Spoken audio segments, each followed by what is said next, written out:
A graça e a paz do nosso Senhor Jesus Cristo, meus irmãos, esteja com todos. Eu quero fazer a leitura da palavra de Deus na segunda carta do apóstolo Paulo aos Coríntios, capítulo 1, do verso 3 ao verso 11. As Escrituras, elas dizem assim: Bendito seja o Deus e Pai do nosso Senhor Jesus Cristo, o Pai de misericórdia e Deus de toda consolação. É Ele quem nos conforta em toda a nossa tribulação, para podermos consolar os que estiverem em qualquer angústia, com a consolação com que nós mesmos somos contemplados por Deus. Porque assim como os sofrimentos de Cristo se manifestam em grande medida a nosso favor, assim também a nossa consolação transborda por meio de Cristo. Mas se somos atribulados, é para o vosso conforto e salvação. Se somos confortados, é também para o vosso conforto, o qual se torna eficaz, suportando vós com paciência os mesmos sofrimentos que nós também padecemos. A nossa esperança a respeito de vós está firme, sabendo que, como sois participantes dos sofrimentos, assim o sereis da consolação. Porque não queremos, irmãos, que ignoreis a natureza da tribulação que nos sobreveio na Ásia, porquanto foi acima das nossas forças, a ponto de desesperarmos até da própria vida. Contudo, já em nós mesmos tivemos a sentença de morte, para que não confiemos em nós, e sim no Deus que ressuscita os mortos, o qual nos livra e livrará de tão grande morte, em quem temos esperado, que ainda continuará a livrar-nos, ajudando-nos também vós, com as vossas orações a nosso favor, para que por muitos sejam dadas graças a nosso respeito, pelo benefício que nos foi concedido por meio de muitos. Amém. Nós vamos orar, vamos para um intervalo, louvando ao Senhor, e voltamos para continuar o estudo da palavra de Deus nesse instante. Nosso Deus, o Senhor tem sido a fonte de conforto para cada um de nós, tem sido a nossa fonte de consolo e a nossa gratidão, porque as lutas, elas não existem sem propósitos em nossa vida. Senhor amado, Pedimos a direção iluminadora do Senhor nesse instante, quando juntos vamos estudar a tua palavra. Conduza-nos, Senhor, nos abençoe e nos guarde. Pedimos, Senhor, em nome de Jesus. Amém. Vamos louvar o nosso Deus e já voltamos.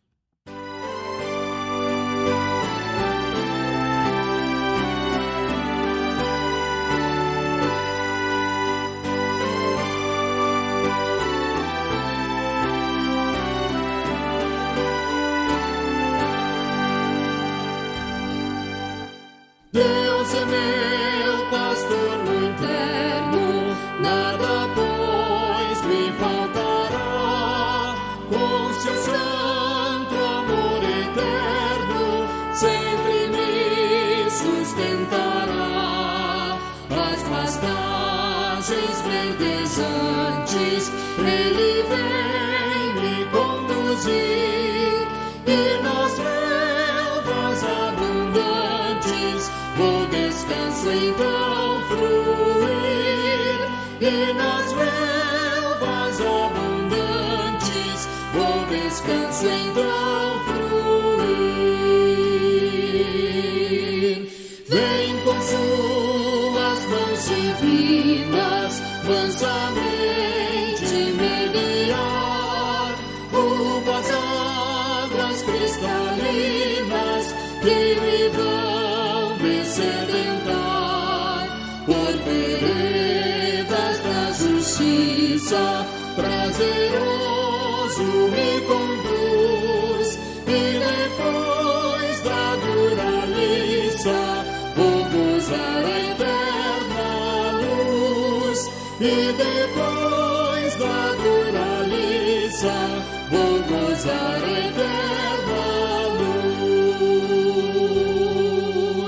Se da morte o vale escuro traz-me aperto ao coração, caminhando vou seguro, apoiado em seu bordão. Na presença de inimigos eu terei da salvação um banquete com amigos, com Jesus meu velho irmão. Um banquete com amigos, com Jesus meu velho irmão.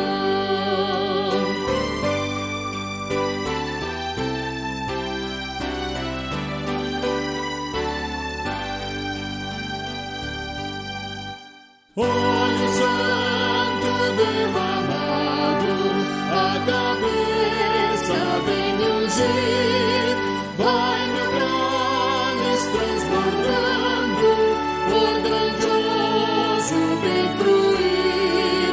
Certamente que a bondade sempre a mim seguir terei, e no lar da eternidade muito feliz habitarei, e no lar da eternidade muito feliz habitarei.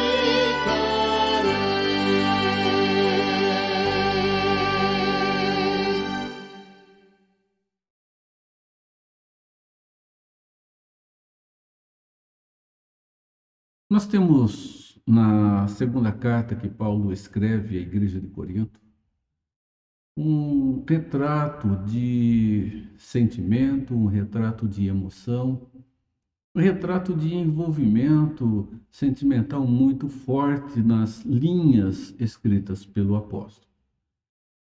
Ele está falando com sentimento, ele está trazendo em um tom de profundidade do seu coração suas lutas, suas aflições, até mesmo apelo com relação àquela comunidade, àquela igreja. Ele fala sobre a sua luta, sobre a sua tribulação, sobre o seu sofrimento. E eu quero falar um pouco sobre isto aqui juntos nesse instante. Falar um pouco sobre as lutas, os sofrimentos e a causa desses sofrimentos baseado na luta que o apóstolo Paulo viveu, que enfrentou e agora escreve aquela comunidade que tinha dentro de si pessoas que estavam contestando a autoridade desse grande homem como um apóstolo credenciado pelo Senhor de forma direta.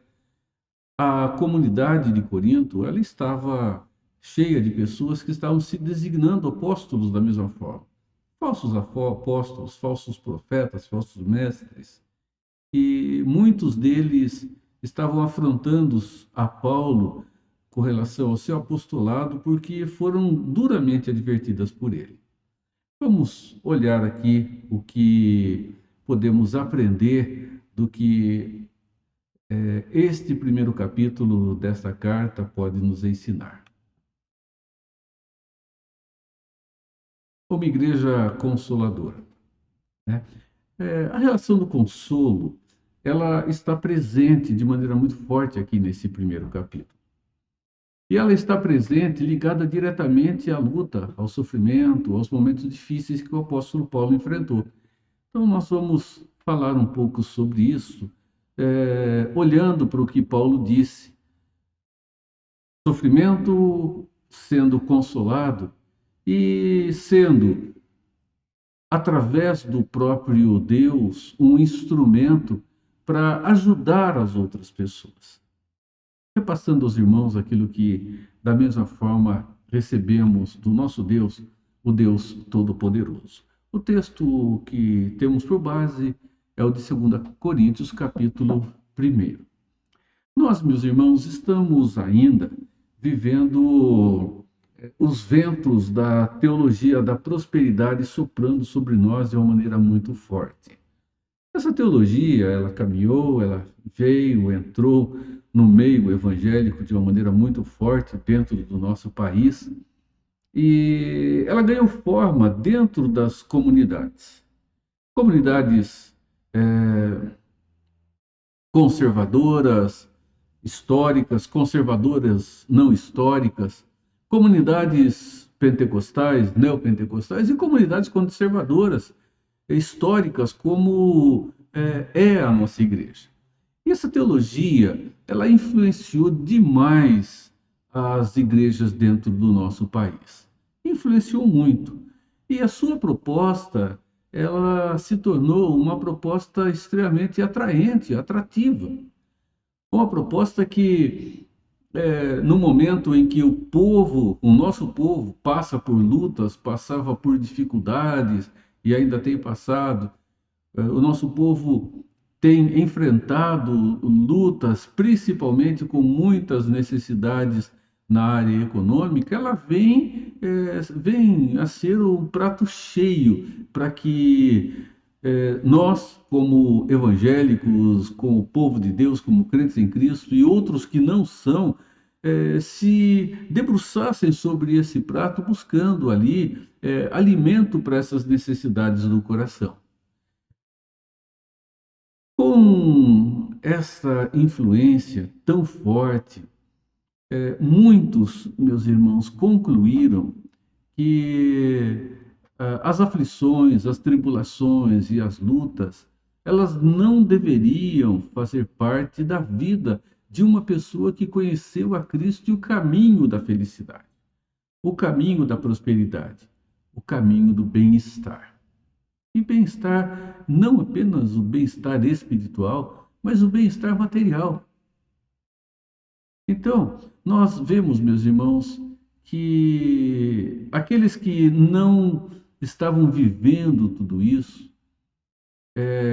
estavam debaixo das mãos de um Deus que estava irado com eles por causa do pecado, porque tinha uma fé não suficiente, uma fé enfraquecida, que não buscavam situações de real ausência de aflição ou tribulação. Então, a proposta da teologia da prosperidade é a fartura, é a ausência de sofrimento, é a resolução fácil dos problemas através através do buscar, do cumprir aquilo que o Evangelho nos apresenta. Isso foi tão incisivo que essa teologia passou a afirmar que Deus ele tem que se comprometer com aquilo que ele prometeu, e Deus ele é fiel a si mesmo, sabemos que é uma verdade, mas que ele se comprometeu de tal forma que agora nós podemos determinar a Deus que cumpra em nossa vida aquilo que ele traz como promessa, e ele é obrigado a fazer isso. Uma relação inversa de autoridade, soberania e senhorio, meus irmãos. De uma forma contrária a esse pensamento todo de não viver aflição e tribulação, nós olhamos para o apóstolo Paulo, um crente profundamente fiel, uma pessoa amada pelo Senhor, que enfrentou lutas e sofrimentos. Basta que nós olhemos para o livro de Atos e para as cartas de Paulo, e lá nós vamos encontrar o apóstolo falando a respeito dos seus sofrimentos, falando a respeito das suas tribulações, das suas angústias, do abandono, de situações difíceis que ele teve que enfrentar.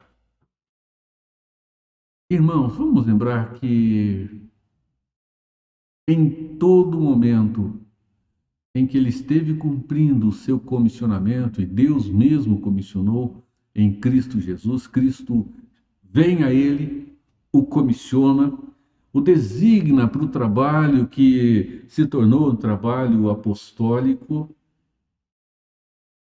e nós observamos que no meio de todas essas lutas, em momento nenhum, ele esteve só, porque Deus esteve em todo momento ao seu lado. É importante nós lembrarmos que os filhos de Deus, eles são provados o tempo todo. Deus nos prova, podemos dizer que a todo instante. No entanto, meus irmãos, no meio de todas estas provas que vêm sobre a nossa vida, nunca há o abandono do Deus Todo-Poderoso, do Deus único, do Deus verdadeiro. É importante que nós nunca nos esqueçamos disso. Essas promessas de consolo que encontramos dentro das Escrituras são promessas que são direcionadas a nós no presente. E não são promessas direcionadas apenas ao seu povo no passado. Elas são direcionadas a nós. E Jesus quer, meus irmãos, que cada um de nós, como seu discípulo, sejamos um canal de bênção para a vida das outras pessoas que estão perto de nós. Um canal de consolo, um canal de segurança, um canal de paz, um canal de esperança para todos esses que estão sofrendo e que estão também perto de nós. Nós estamos sofrendo, mas outros também estão. E esses outros, Deus quer que sejam consolados, que sejam confortados e fortalecidos através da instrumentalidade de cada um desses que são os discípulos de Jesus, ou seja, cada um de nós. Permanecermos firmes nesses momentos de dificuldade e trazermos, meus irmãos, o conforto que é tão necessário para a vida dessas pessoas que estão vivendo um coração desassossegado, um coração fervente e atribulado. Não há dúvida alguma que é grande demonstração do amadurecimento na fé. E isto demonstra que nós estamos vivendo com o Senhor amando. É uma demonstração de amor que temos para com Deus quando amamos as pessoas que estão próximas de nós e levamos a ela o conforto, levamos a elas palavras que são de fato palavras de esperança verdadeiras e não supostas palavras de esperança e segurança. A teologia da prosperidade acabou se tornando um suposto canal de grande segurança, de grande esperança e de grande força para as pessoas. No entanto, aquilo que ela oferece não tem sustentação dentro das Escrituras e não se cumpre dentro do que é a expectativa das pessoas. Isso não quer dizer que Deus não esteja agindo, ao contrário, Deus continua agindo. Mas ele não nos revelou dentro das Escrituras que esta é a maneira através da qual ele vai agir sobre a vida das pessoas, sobre a vida dos seus filhos, sobre a vida de outros através dos seus próprios filhos. Irmãos, se tornou uma teologia da igreja, uma teologia eclesiástica, uma teologia denominacional e não uma teologia com fundamentação nas Escrituras. Se ela não é fundamentada nas Escrituras, ela se torna uma heresia, como nós chamamos, ou algo que não é de fato verdadeiro. E muitos têm sido consolados desta forma, e muitos têm sido desiludidos, porque se torna um conforto passageiro, momentâneo, dentro de uma expectativa e de uma esperança, e para justificar o não acontecimento, tem que encontrar subterfúgios numa má interpretação das Escrituras e acabam se entristecendo e muitos até mesmo abandonando a vida da comunidade da fé.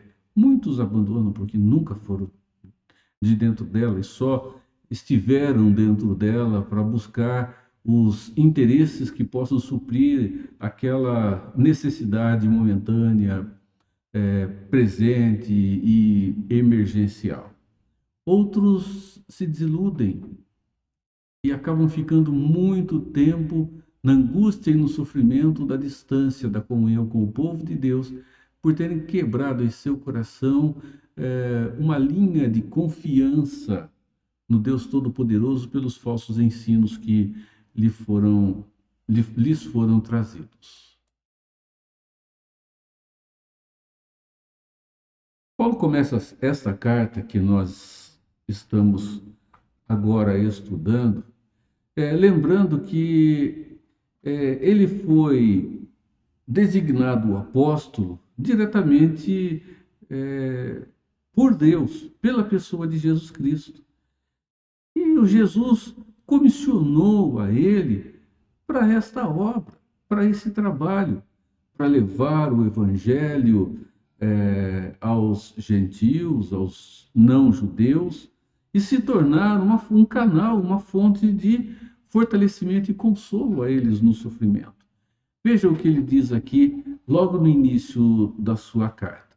Paulo, apóstolo de Jesus Cristo, apóstolo de Cristo, Jesus foi aquele que então o enviou, a palavra apóstolo significa isso, enviado para fora para uma missão específica, e ele foi enviado por Jesus Cristo pela vontade de Deus. E o irmão Timóteo, a igreja que está em Corinto e a todos os santos em toda a Acaia.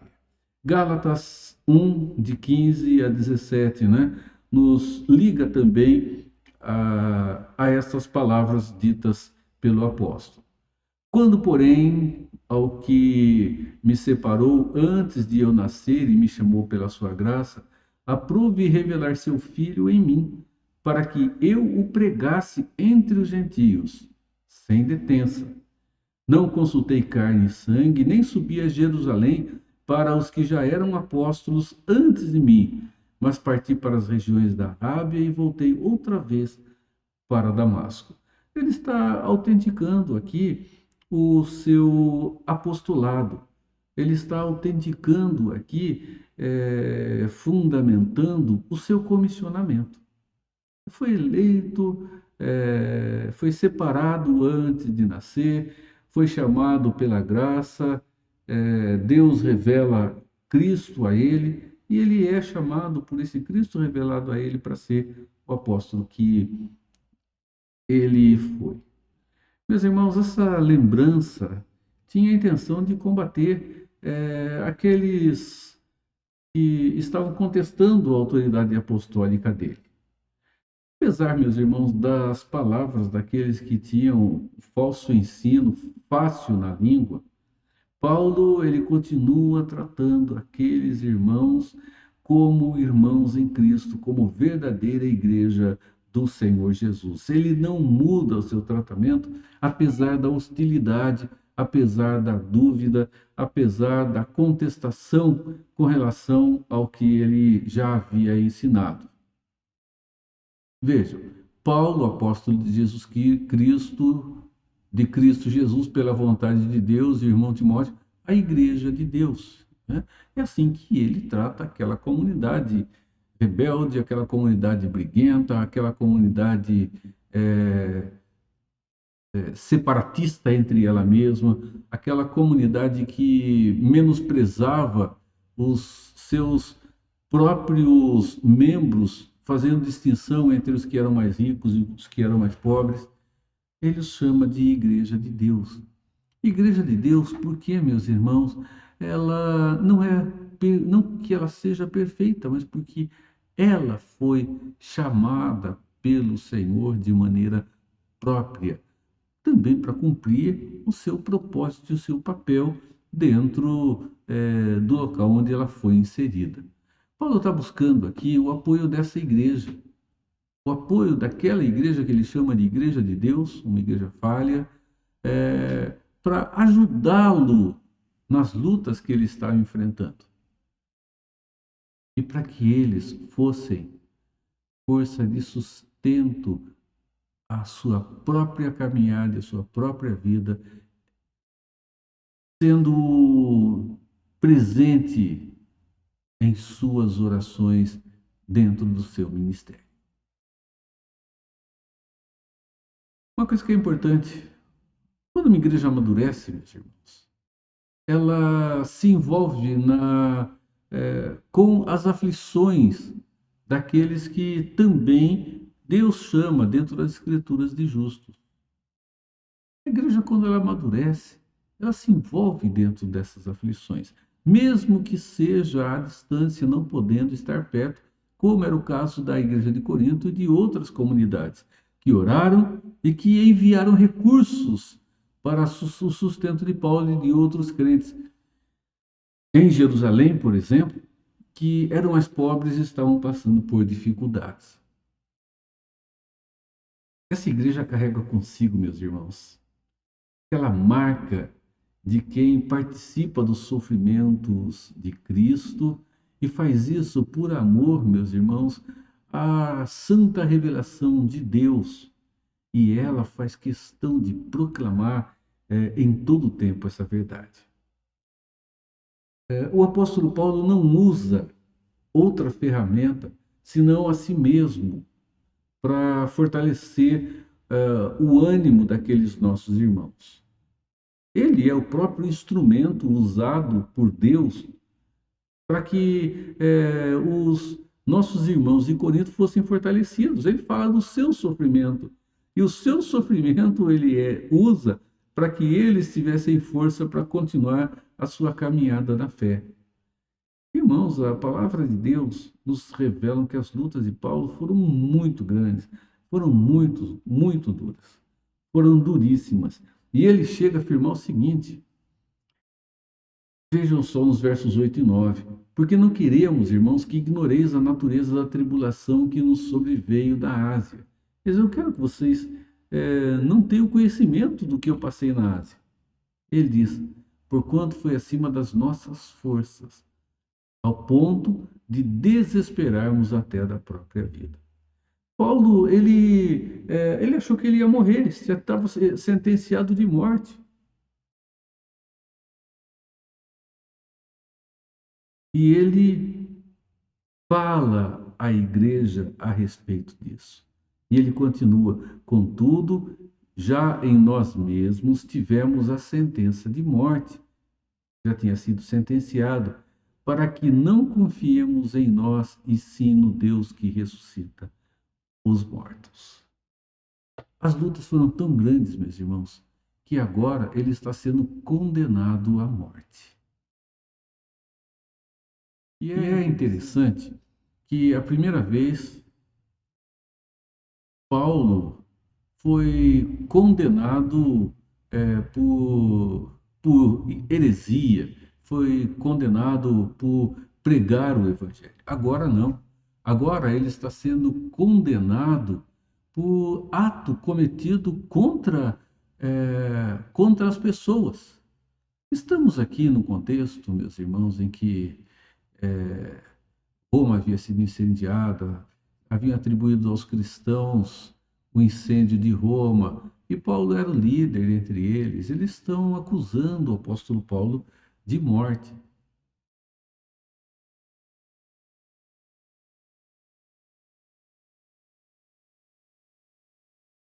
Em todas as lutas, o apóstolo Paulo ele enfrenta. Se nós olharmos para essas cartas, se olharmos para outros textos da palavra de Deus, outras cartas que ele escreve, livro de Atos, nós vamos ver, meus irmãos, que ele enfrenta rebelião, ele enfrenta deslealdade de companheiros de caminhada, desonestidade, imoralidade, infidelidade, orgulho, né? Ele enfrenta, meus irmãos, isso em suas vidas, e esses aspectos envolviam atos que foram realizados contra ele dentro daquela igreja. Vamos lembrar o que eu disse ainda há pouco. Dentro daquela igreja estavam falsos apóstolos que estavam tentando desqualificar a autoridade de Paulo.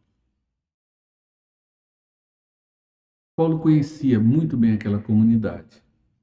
Conhecia porque ele foi seu fundador, conhecia porque ele teve informações chegadas até ele de maneira informal, teve informações que chegaram a ele de maneira formal, porque chegaram por escrito. Eu conhecia bem.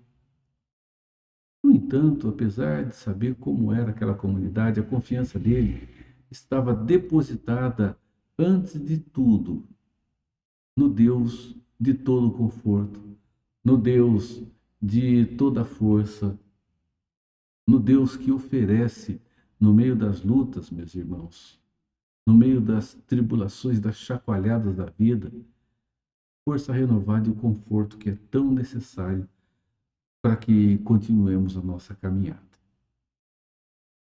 Dessa forma, meus irmãos, o apóstolo Paulo começa a sua carta mostrando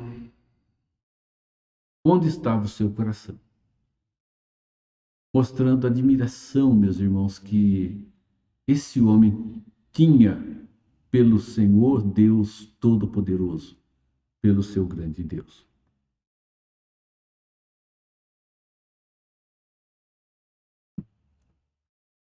Como ele faz isso? Primeiro, ele começa sua carta com expressão de louvor ao Senhor. Vejam só. Bendito seja o Deus e Pai do nosso Senhor Jesus Cristo, Pai de misericórdias e o Deus de toda consolação. Bendito é uma expressão de louvor ao Senhor. Ele começa assim a sua carta. A palavra bendito significa elogiar, bendizer alguém, ou falar bem de alguém, né? Ela tem origem na expressão que resulta nesse sentido. Por que ele faz isso? Porque, meus irmãos, ele deixa bem claro que no meio de tudo aquilo que ele viveu, ele recebeu de Deus o conforto que ele precisava. Paulo não está questionando Deus, meus irmãos. Ele não está chegando a Deus agora e brigando com Deus porque ele acabou de escapar da morte. Ele não está questionando isso. Não está questionando o trabalho que a igreja de Corinto dava para ele. Nada disso. Ele está falando de Deus de uma forma tão positiva que ele o exalta pelo cuidado consolador que Deus manifestou na sua própria vida.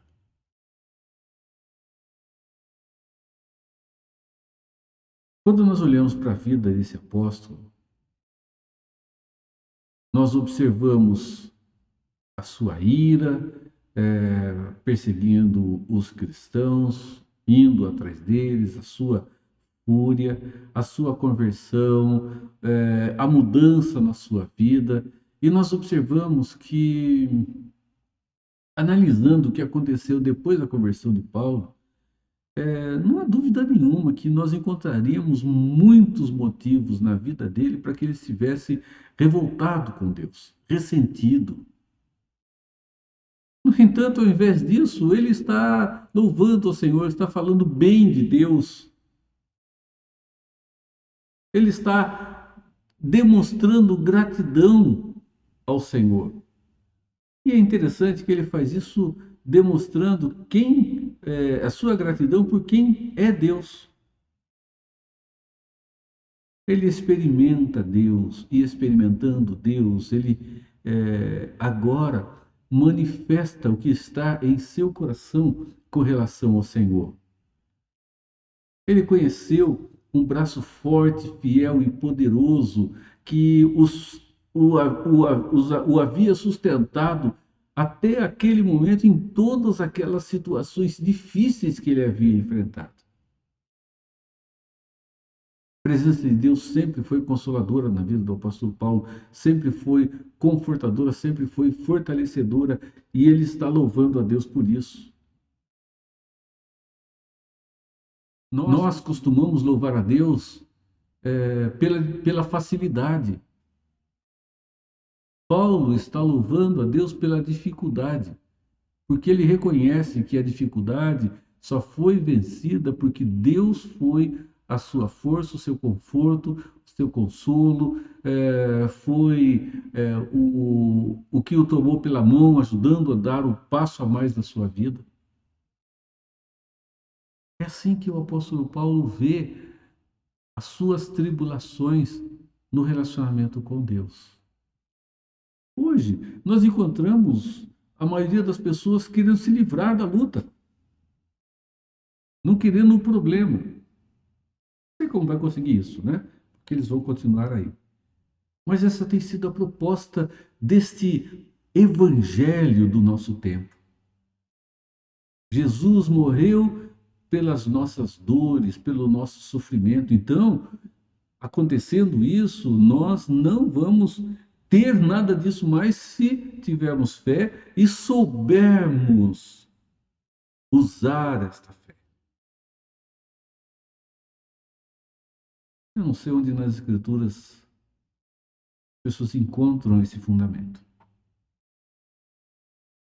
Paulo está louvando, exaltando, adorando o Senhor, engrandecendo a Deus, falando bem do Senhor, porque no meio das tribulações e lutas que ele enfrentou, o braço forte de Deus sempre esteve ali.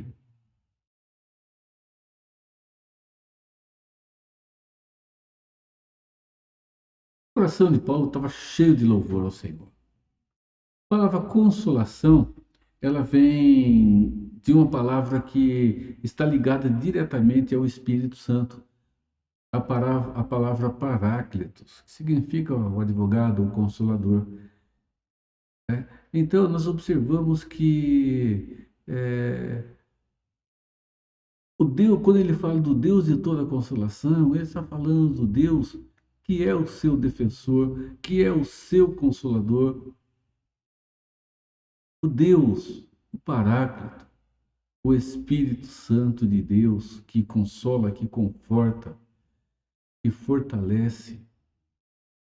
Aquele que Jesus prometeu antes de ir para o céu, segundo o registro do Evangelho de João, no capítulo 14. Vejam, Jesus dizia: eu rogarei ao Pai, e Ele vos dará outro Consolador, a fim de que esteja para sempre convosco. Jesus foi o Consolador. Ele trouxe consolo aos que estavam com Ele. Agora viria um outro Consolador, o Paráclito. E esse é a pessoa do Espírito Santo. Quando vier, porém, o Espírito da verdade, ele vos guiará toda a verdade, porque não falará de si mesmo, mas dirá tudo o que tiver ouvido e vos anunciará as coisas que hão de vir. Ele me glorificará, porque há de receber do que é meu e vou-lo há de anunciar. Irmãos, desta forma, Paulo não atribui a nenhuma outra força ou situação ou circunstância a origem do conforto que ele recebeu. Vejam o texto que temos. É Ele quem nos conforta em toda a nossa tribulação, para podermos consolar os que estiverem em qualquer angústia, com a consolação com que nós mesmos somos contemplados por Deus. Deus é aquele que traz a nós o consolo. Ele é a fonte do consolo. Não há nenhum conforto, nenhum consolo em nenhum outro lugar, meus irmãos, que não sejam os braços misericordiosos do Deus Todo-Poderoso, o Deus, segundo as Escrituras, de toda a consolação.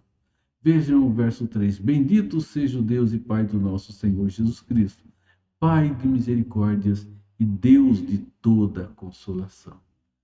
Todo e qualquer conforto não vem de outro que não seja do Senhor, o Deus Todo-Poderoso. Todo conforto que não vier, meus irmãos, dele, que não vier do alto, que não vier do Senhor, podem ter certeza, será passageiro, acabará, não durará, não continuará presente. Será de uma duração tão curta que quando se perceber ele já foi embora. E tem mais uma coisa, ele não vai resolver o problema da tristeza e da angústia no coração. Não vai trazer de forma segura a solução para esse sentimento profundo que brota de dentro do coração, o sentimento da angústia e o sentimento da tristeza. O conforto que o grande apóstolo se refere nesse texto está apontando diretamente para o encorajamento e para a ajuda que o nosso Deus nos concede.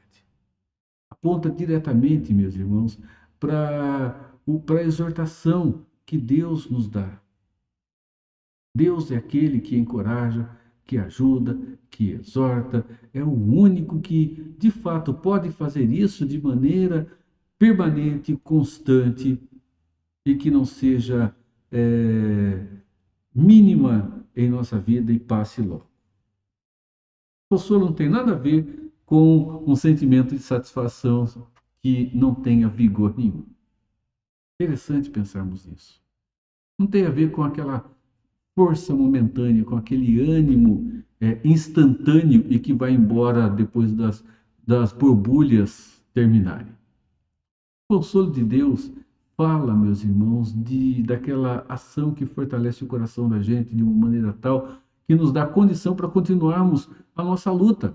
Nós estamos no meio da luta, vem até nós este ato de esperança e de segurança de Deus e coloca-nos em pé, coloca-nos em condição para continuarmos as batalhas, as lutas, para continuarmos, meus irmãos, seguros dentro da nossa vida de confiança no Deus Todo-Poderoso. Alguém pode tirar a vida, mas não pode sequestrar a fé.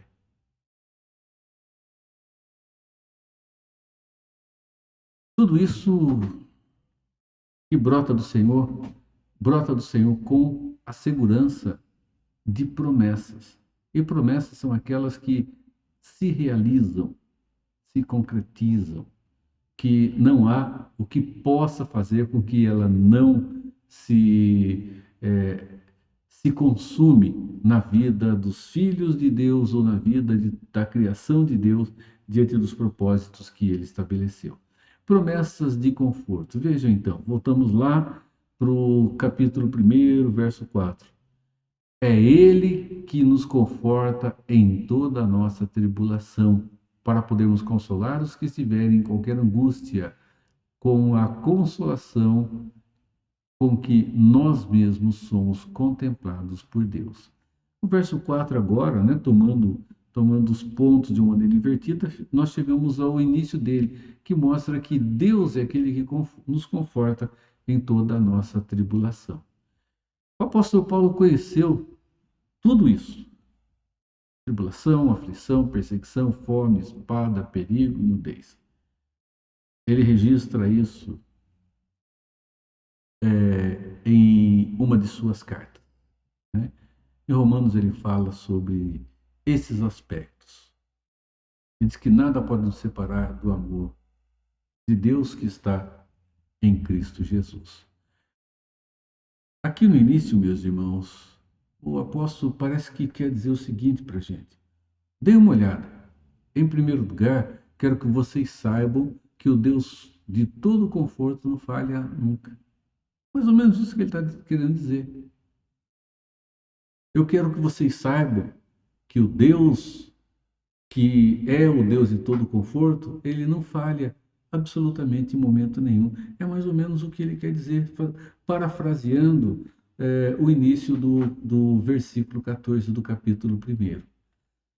Nosso grande apóstolo, ele afirma que ele passou por situações tão difíceis e desesperadoras, e que foram experiências marcantes, profundamente marcantes.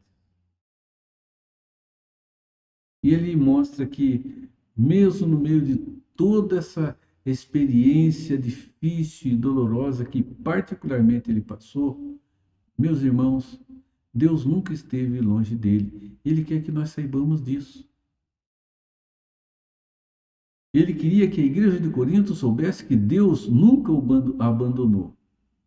E que o que ele está dizendo é uma promessa feita pelo Deus Todo-Poderoso. E, irmãos, contextualizando, é para nós. Ele quer que nós também saibamos que o Deus que não o desamparou é o Deus que também não nos desampara.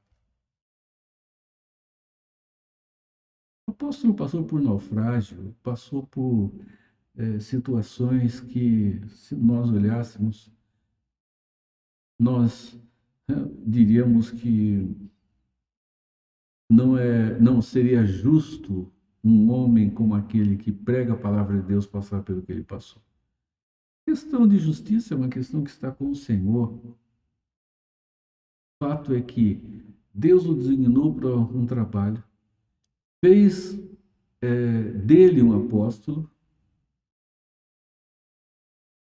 e aquela promessa de vai que eu estarei com você, ela se cumpre na vida desse homem.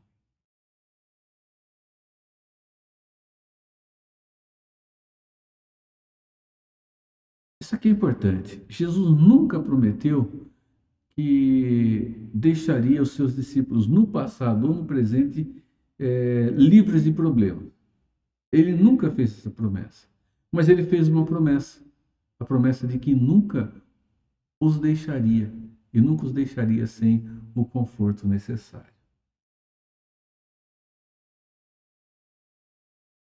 Eu creio que nós podemos definir conforto como aquele braço amigo, aquela força que nos é dada, que nos oferece a condição de darmos um passo a mais em nossa vida no momento da luta. É o que Deus faz. Ele nos toma pelas mãos e caminha conosco. É aquela famosa história, ilustração que a gente ouve de quando em quando, uma ilustração muito antiga, né? Pegadas na areia. A pessoa está com o Senhor Jesus e ele olha para a caminhada da sua vida aqui na terra. E ele olha e vê sempre dois pares de pegadas. Ele conversa com o Senhor e faz uma pergunta. Senhor, eu olho e vejo na areia da vida sempre dois pares de pegadas. Um par sou eu e outro par é o Senhor, correto? Ele diz sim, correto. Mas há momentos em que eu percebo que um par de pegadas desaparece e só permanece um. E a pergunta dele a Jesus foi: por que que nesses momentos eu vejo que aqueles momentos foram os momentos mais difíceis que eu enfrentei? Por que que nos momentos mais difíceis que enfrentei, só há um par de pegadas? Somente os meus passos estão ali. E Jesus disse: a sua primeira interpretação foi correta. Nos momentos mais fáceis, estávamos caminhando lado a lado. Nos momentos mais difíceis, não são as suas pegadas, são as minhas pegadas. Porque naquele momento, eu o coloquei nos braços, porque sozinho você não teria forças para vencê-los e caminhá-los. Portanto, aquelas são as minhas pegadas e não as suas. Você estava nos meus braços naquele momento. É uma ilustração, é uma história. As Escrituras nos mostram que Deus é aquele que nos toma pela mão direita, aquele que estende a sua mão e diz: não tenho medo porque eu vou com você. É aquele que é exemplo de Moisés, ele disse: eu vou com você. É aquele que, da mesma forma, disse a Josué: ser forte e corajoso, eu serei com você. É aquele que chega e diz aos discípulos: eis que estou convosco todos os dias, até a consumação dos séculos.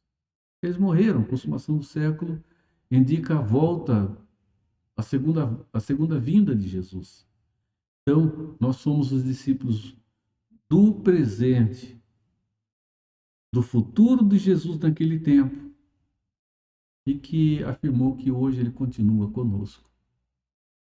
E ele nos toma nos braços nos momentos mais difíceis, porque, como o apóstolo Paulo diz, foi além das minhas forças.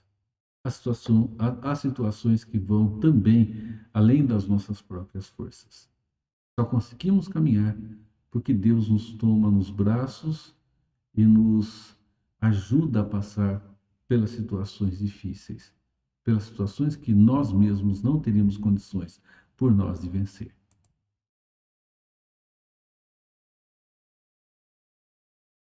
Deus é o Deus de todo conforto, o Pai das ternas misericórdias e compaixão.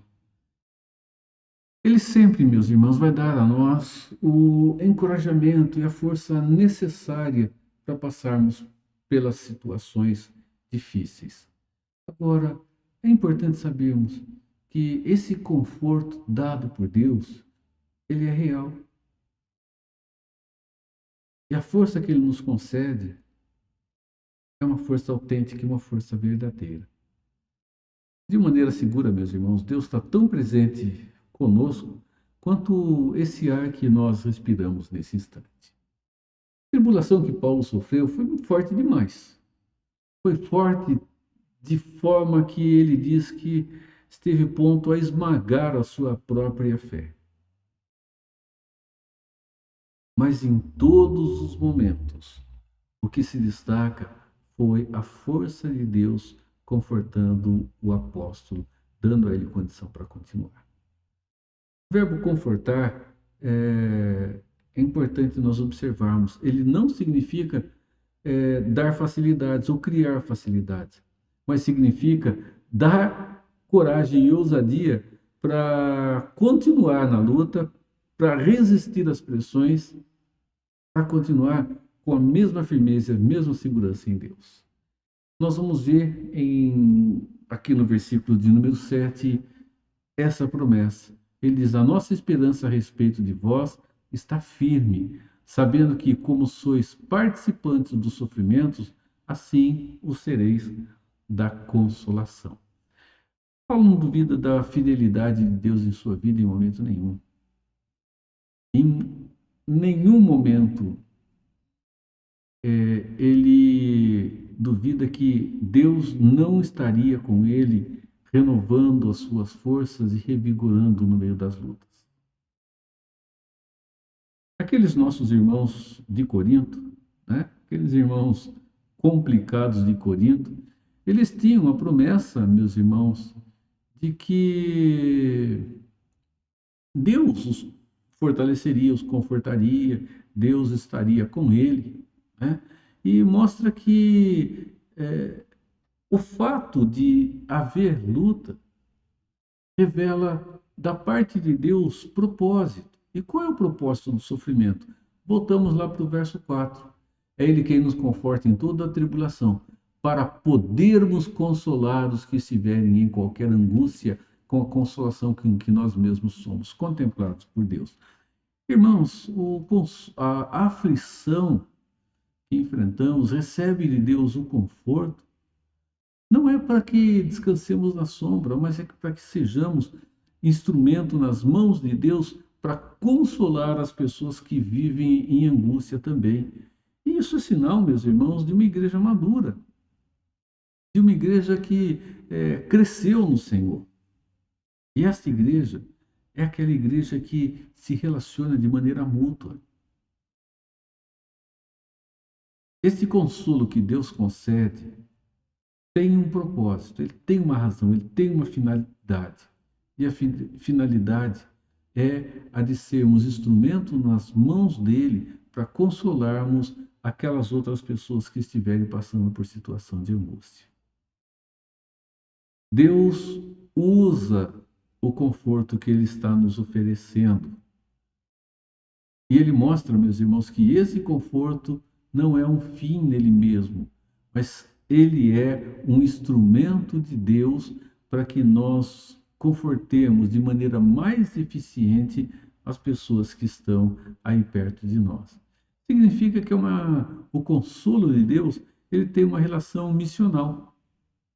Somos confortados com a missão de confortarmos. É assim que Deus demonstra dentro da sua palavra a sua ação para conosco. Deus permitiu o sofrimento de Paulo, Deus o consola, e ele faz isso para que ele fosse fonte de consolo para a igreja de Corinto. E, meus irmãos, nós observamos que o que as Escrituras nos revelam com relação ao conforto concedido a Paulo, que foi fonte de conforto para a igreja de Corinto e consolo para eles, também chega até a nossa vida, chega até nós hoje. Aquelas pessoas que enfrentam problemas maiores, enfrentam lutas maiores, elas vão experimentar um conforto também maior. E quando isso acontece, elas estarão preparadas para enfrentar a dificuldade que há à sua frente com relação ao que o outro está passando. Ela vai até o outro e ela sabe como ajudar o outro, porque o seu sofrimento e o consolo que recebeu foi uma ferramenta de Deus para que ela pudesse ajudar a outra pessoa nos momentos de lutas. Os sofrimentos que a gente tem dão a nós condição para tratarmos do coração das outras pessoas também.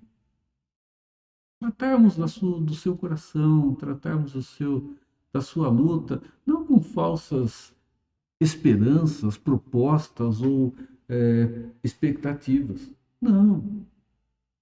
São fatos reais, autênticos e verdadeiros, que mostram que o verdadeiro valor não está na ausência da luta, mas em ter condição para enfrentá-la. Quando sofremos, somos consolados por Deus. E daí Deus vai nos usar como um agente de consolo dele na vida de outras pessoas também. Vamos lembrar que, no meio das lutas, outros que passaram por situações difíceis foram instrumentos de Deus para nos ajudar também. Isso claramente vai demonstrar o ritmo do nosso crescimento na confiança que temos no nosso Deus. Qual é o ritmo desse crescimento? Os que estão no Senhor crescem na fé. Mas qual é o ritmo dele? Paulo tinha passado por dificuldades muito grandes na Ásia. Por tribulações que parecem que a vontade seria de jogar a toalha. Olha só o que ele diz. Porque não queremos, irmãos, que ignoreis a natureza da tribulação que nos sobreveio na Ásia, porquanto foi acima das nossas forças, a ponto de desesperarmos até da própria vida. Mesmo que nós tenhamos um profundo relacionamento, uma profunda intimidade com o nosso Deus, nós não estamos livres de passar por experiências assim. Não faltou problema no ministério daquele homem. Ao contrário, parece que ele só teve, que o que ele mais teve foi problema. O nosso texto base chama-nos a atenção para o sofrimento que ele enfrentou. Paulo afirma que o seu sofrimento foi além das suas próprias forças. Paulo ele passou a entender que essa era uma prova mais do que concreta e real para que ele soubesse que a sua confiança não podia estar nas suas próprias forças, mas precisava estar naquele que é poderoso para ressuscitar até mesmo os mortos. Paulo disse: eu fui até o limite das minhas forças. Contudo, já em nós mesmos tivemos a sentença de morte para que não confiemos em nós, e sim no Deus que ressuscita os mortos. A confiança desse homem, ela brota no meio de uma aridez tremenda e profunda de angústia e sofrimento. Paulo, ele confiava e aprendeu a confiar nos cuidados do Senhor. Ele diz: o qual nos livrou e livrará de tão grande morte, em quem temos esperado que ainda continuará a nos livrar. A expressão tão grande morte é importante, não indica que seria uma morte grande, né?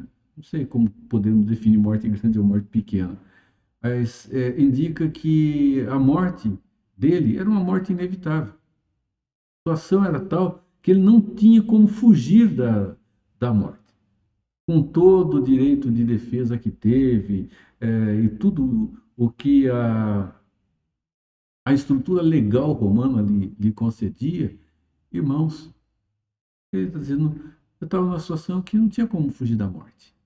A experiência do consolo o ajudou a confiar ainda mais no Senhor, a esperar em Deus, mas não em qualquer divindade, mas a esperar naquele Deus que consola, que livra, aquele Deus que fortalece, aquele Deus que nunca abandona. Assim, meus irmãos, caminhamos para um pensamento final, com 3 aspectos. Primeiro, Deus trabalha por nós, não há dúvida disso. Né? Você já chegou a fazer essa pergunta a você mesmo? Né?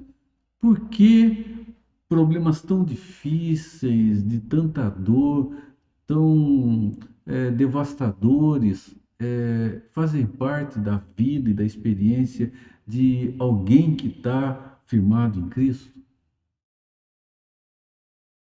Podemos confiar, meus irmãos, que nada, absolutamente nada, está fora dos propósitos do Deus Todo-Poderoso. Deus não apenas permite as provações na vida de cada um de nós, como Ele faz isso com razões objetivas, com razões que são específicas. Sabe que, mesmo nesses momentos mais difíceis, Ele sempre terá o conforto e a força tão necessária para cada um de nós. Depois, Deus trabalha para você, Ele trabalha também em você. Deus permite que os problemas existam porque Ele quer que você aprenda a confiança nele. Você aprenda a ter segurança nele. Que você não coloque a sua confiança nos recursos que você conquistou através da graça do Deus Todo-Poderoso. Deus quer que você deposite a sua confiança somente no poder que Ele manifesta, na força que vem dele, no suprir que só Ele pode oferecer. A gente vai observar, né, que Paulo, ao invés de ficar lutando contra Deus, ele se rende aos planos do Senhor e ele caminha de uma maneira completamente diferente em sua vida. Em vez de resistir, ele aprendeu com as tribulações e aprendeu a dar valor à sua própria fraqueza. Ele diz, porque pelo que sinto prazer nas fraquezas, nas injúrias, nas necessidades, nas perseguições, nas angústias, por amor de Cristo. Porque quando sou fraco, então é que sou forte. Maravilhosa dependência, né? Quando chegamos a esse ponto, nós encontramos força para continuar vivendo. Depois, Deus trabalha através de você. Deus trabalha por você, em você e através de você. Consolo que você recebe de Deus no meio do sofrimento, ele deve ser bênção para a sua vida. Mas não só para a sua vida, para a vida das outras pessoas também. Sabe, meus irmãos, que uma vez que aprendemos a lidar com essas situações difíceis, adquirimos ferramentas para sermos o canal de bênção na vida das outras pessoas, levando a elas também o conforto. A Bíblia está nos ensinando, né, no texto que temos aqui, que a responsabilidade que temos com relação aos nossos irmãos em Cristo, ela é grande. E temos responsabilidades com relação a eles para ajudá-los a enfrentar também as lutas, sofrimentos, as dificuldades, as tribulações, as situações adversas que o dia a dia apresenta. Paulo, ele aí descreve em 1 Tessalonicenses 5,14 o seguinte: exortamos-vos também, irmãos, que admoesteis os submissos, consoleis os desanimados, ampareis os fracos na fé, os fracos e sejais longânimos para com todos. Nós somos instrumentos. E o sofrimento é uma ação equipadora de Deus para que tenhamos condições de ajudar a outros também. E concluímos com esse texto que é bem conhecido. Alegrei-me sobremaneira no Senhor, porque agora, uma vez mais, renovastes a meu favor o vosso cuidado, qual também já tinhais antes, mas vos faltava oportunidade. Digo isto não por causa da pobreza, porque aprendi a viver contente em toda e qualquer situação, tanto sem estar humilhado como também ser honrado.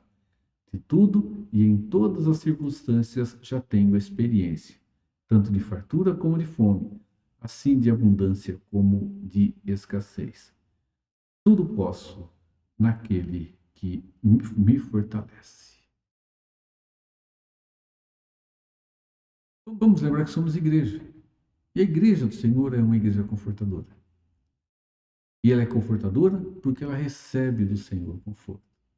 No texto que encerramos o nosso estudo, Filipenses 4, o apóstolo Paulo, ele diz: eu aprendi a ter contentamento. E a ter contentamento no meio das situações completamente adversas. A carta que Paulo escreve, quando escreve os Filipenses, ele escreve da prisão. Ele disse: eu aprendi o contentamento. Tudo posso. Quer dizer, eu posso viver contente em qualquer das situações. Porque Cristo me dá condição para isso. Posso naquele que me fortalece. Quem me fortalece é Cristo. Cristo que me fortalece é o que me dá a condição de aprender a viver bem. Não porque as coisas vão bem, mas porque o meu coração vai bem e está em paz com o meu Redentor. Deus abençoe, Deus fortaleça a sua vida e Deus te renove em Cristo Jesus. Amém. Nós vamos ouvir o conjunto Heroínas da Fé e depois voltamos para encerrar o nosso estudo.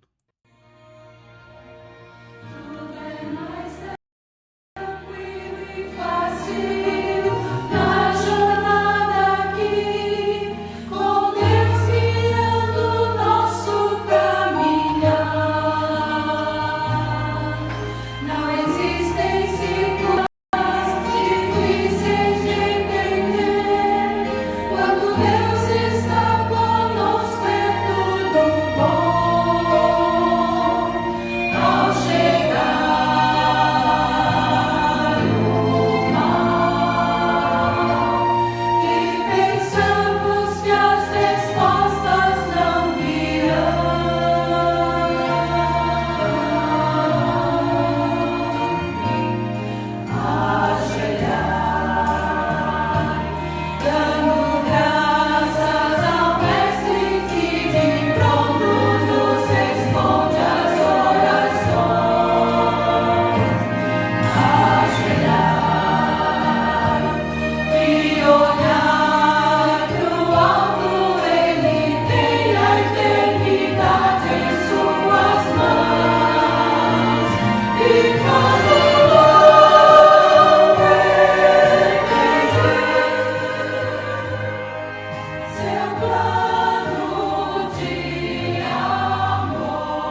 Vamos encerrar, irmãos.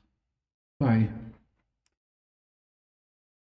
nós precisamos caminhar de joelhos e nunca chegaremos tão alto como quando nos baixarmos em humildade diante do Senhor, em humilhação, ajoelhados, orando. Senhor, permita-nos olhar para as lutas da vida que enfrentamos e olhá-la com a certeza de que o Senhor está nos ajudando, nos fortalecendo, está caminhando conosco, sendo o nosso consolo. Para que, Pai, nós não nos tornemos pessoas amargas em nossos corações, valorizando o sofrimento, a angústia, sem saber que no meio delas o Senhor está trabalhando em nosso coração para que sejamos um instrumento para confortar as outras pessoas também. Nos ajude, Senhor, e continue a guardar e a cuidar dos nossos irmãos que estão passando por essas aflições. Nos use como instrumento nas mãos do Senhor para trazer esperança, força e conforto a cada uma delas. Obrigado. Oramos, Senhor, em nome de Jesus. Amém. Meus irmãos, que a graça de Jesus Cristo, o amor de Deus, o nosso Pai, e o consolo do Espírito Santo continue com a sua vida e envolva o seu lar e todo o povo de Deus, hoje e por todo sempre. Amém. Amém. Deus te abençoe, Deus te renove em Cristo Jesus. Amém.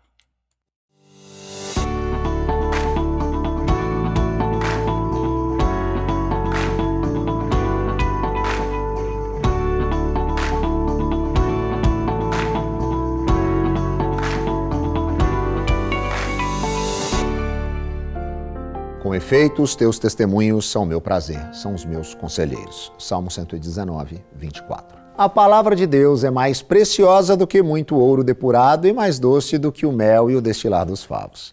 Ela é pão para o faminto, leite para os infantes e carne para os adultos. Ela é água para o sedento, luz para o caminhante e espada para o guerreiro. Ela é martelo que esmiuça a arrogância dos ímpios e bálsamo que refrigera a alma do crente. Aqui o salmista destaca duas verdades sublimes. A primeira delas é que os testemunhos de Deus são o seu prazer. Sua maior alegria não está na riqueza ou na saúde, mas na palavra de Deus. Seu maior deleite não está no conforto ou nos prazeres deste mundo, mas na lei do Senhor. Meditar na palavra de Deus é sua fonte de excelso prazer. Ah, que privilégio beber dessa fonte e fartar-se das finas iguarias da mesa do rei. Quanta riqueza, quanto conhecimento, quanta sabedoria. A segunda verdade destacada aqui pelo autor é que os testemunhos da palavra de Deus são seus conselheiros. A Bíblia é o manual da sabedoria divina. Nela encontramos orientação para a vida, para o casamento, para a família, para o trabalho, para o descanso. Bem-aventurado é o homem que pauta a sua vida pelos princípios da palavra. Feliz é o homem que aplica o seu coração para conhecer, para viver e para ensinar os seus preceitos.